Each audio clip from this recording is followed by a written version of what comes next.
We've always just taken the attitude that we've got to get more players into Wales, so we've got support. So we're delighted. We don't know if the selection is yet, but he's in training, and I know a couple of other guys, Ashton and Tane, have been around there as well, and they've just got to keep plugging away. So we just, more people in that Welsh squad is better news for the Dragons. So we've also challenged the group that are left here is to keep developing. And what's interesting, because some frustrations in performance terms of the win against the Cheetahs, but what you got to do is put that in context. We had 8 lads who were under 23 on the weekend, playing a side that doesn't have any international commitments, have been together 3 weeks, there's a big set piece side, and we get a win.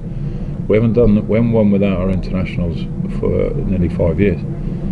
So with those sort of things, although they might seem small steps, they're big steps. So they're getting people into Wales is the first thing.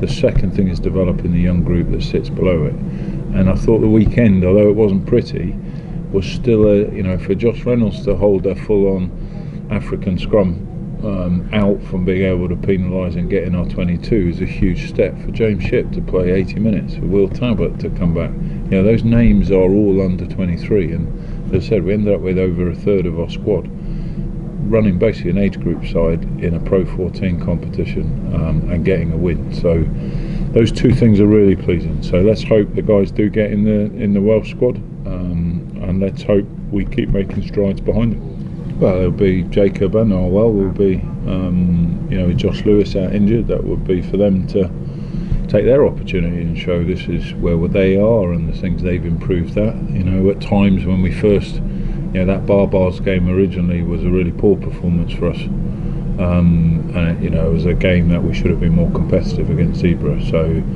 it shows by our win last week is that we are making progress, but some other individuals are going to have to come in and get their names on that roster, and so that they're still part of it going forward. We're talking with Wales just about whether we can integrate with Elliot to be back, and we don't know. We'll wait and see what that looks like, and then we'll make some decisions around it. I think, if I'm honest, I think Hibs probably do a couple more weeks. And I think then we'll get the best out of him towards the end of the year. What I don't want to do is rush something, and then we're compromised into the tail end of the year with a lot of games still to go. And I'll probably make the conservative decision around Hibs. Probably could play him, but as I say, I'd rather probably favour conservative and get more of it out of him during the end of the year. He's desperate to play. He keeps training with us all the time, trying not to catch my eye. But I think if we can get a couple more weeks, I think we'll get the best out of him towards the end of the year, because he's a huge player for us. He's a huge impact at the beginning of the year. There's no point in us just trying to jump around for the sake of one weekend.